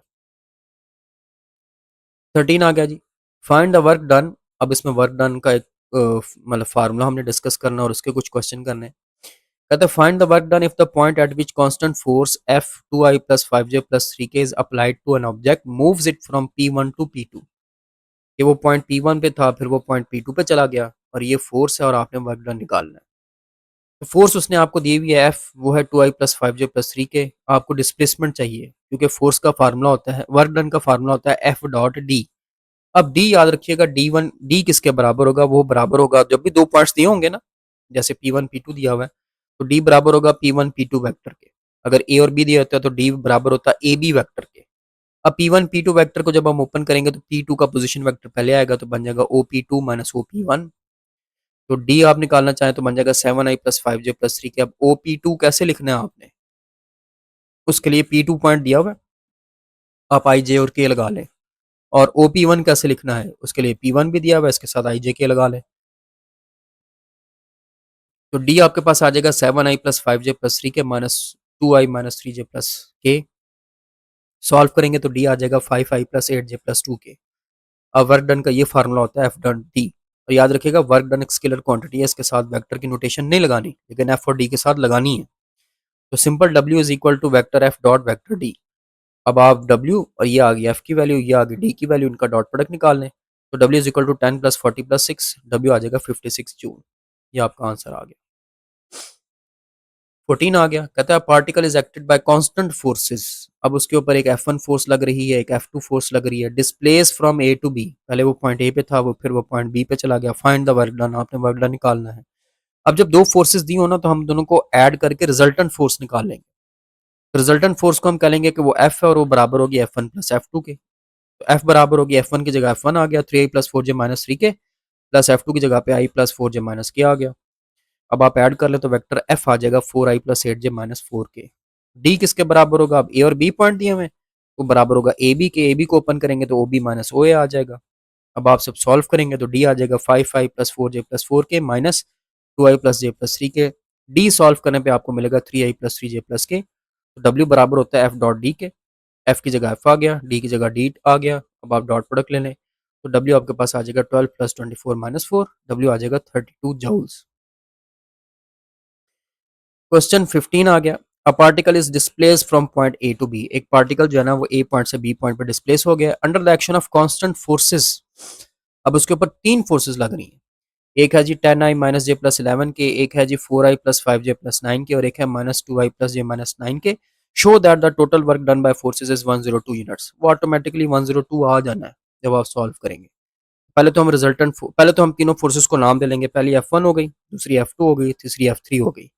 पहले हम रिजल्टेंट फोर्स निकालेंगे F, वो बराबर होगी F1 plus F2 plus F3। तीनों फोर्सेस को ऐड कर लें तो F आ जाएगा 10i माइनस जे प्लस 11 के, plus 4i plus 5j plus 9 के, minus 2i plus J minus 9 के। आप i में i ऐड कर लें, j में j ऐड कर लें, k में k ऐड कर लें तो F आ जाएगा 12i प्लस 5j प्लस 11 के। d निकालना है, फिर वही बात है, ए बी के इक्वल होगा, वो होगा ओ बी माइनस ओ ए। तो डी आप सॉल्व करेंगे 6i plus 2j minus 2 k minus 5i minus 5j minus 7 के। सॉल्व कर लें, डी आ जाएगा आई प्लस 7j प्लस 5 के। तो डब्ल्यू बराबर होता है एफ डॉट डी के। एफ की जगह एफ और डी की जगह डी लिखे और इसका डॉट प्रोडक्ट ले लें। डॉट प्रोडक्ट बार बार जिक्र कर चुका हूँ कि आई वाले नंबर को आई वाले से मल्टीप्लाई करना होता है, जे वाले नंबर को जे वाले से मल्टीप्लाई करना होता है, के वाले नंबर को के वाले से मल्टीप्लाई करना होता है, और फिर आई जे के नहीं लगाना। तो डब्ल्यू आ जाएगा 12 प्लस 35 प्लस 55। ऐड करेंगे तो वर्क डन आपके पास ऑटोमेटिकली 102 यूनिट्स आ जाएगा। ये 15 हो गया। क्वेश्चन 16 बड़ा इंपॉर्टेंट है, ये जरूर आपने करना है। कहता है force of magnitude 6 units acting parallel to 4i plus 3j minus k displaces. पहले तो आप सिर्फ इस बात बने, अब उसने हमें फोर्स नहीं दी, फोर्स का मैग्नीट्यूड दिया। कहता है आपने जो फोर्स आपने लगाई है उसका मैग्नीट्यूड 6 है। फिर वो कहता है वो जो फोर्स है वो 4i प्लस 3j माइनस के पैरेलल है। और फिर उस फोर्स ने क्या किया? Displaces the application from a to b. उसने जो ऑब्जेक्ट था उसको ए पॉइंट से बी पॉइंट पे डिस्प्लेस कर दिया। फाइंड द वर्क डन, आपने वर्क डन निकालना है।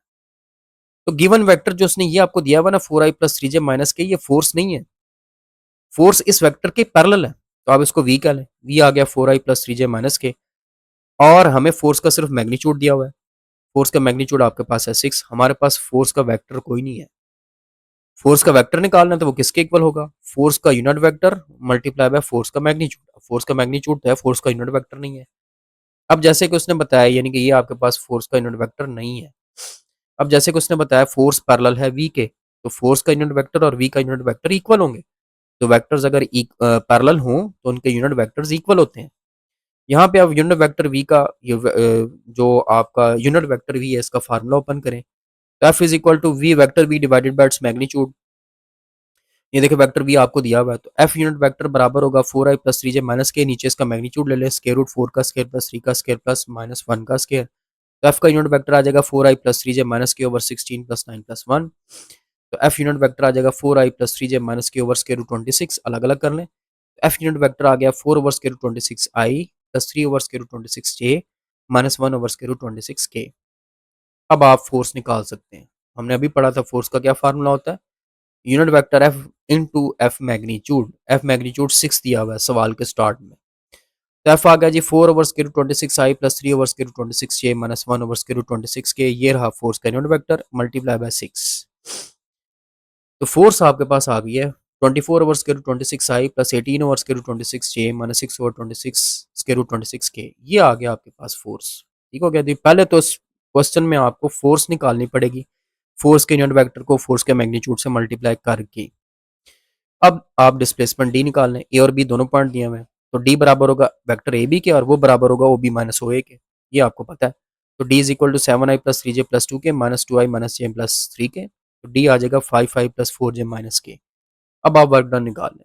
ये फोर्स दी है, ये डिस्प्लेसमेंट हमने निकाली है। वर्क डन बराबर होता है एफ डॉट डी के, वैल्यूज पुट कर लें। एफ की जगह एफ और डी की जगह डी, सॉल्व कर लें।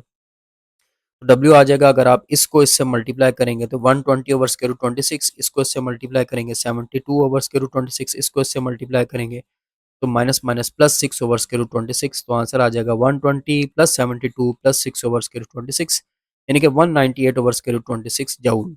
ये आपका वर्क डन आ गया। तो यहाँ पर आपकी एक्सरसाइज कंप्लीट होगी। उम्मीद है आपको समझ आई होगी। इंशाल्लाह बहुत जल्द मिलेंगे नेक्स्ट एक्सरसाइज के साथ। तब तक के लिए अल्लाह हाफिज़।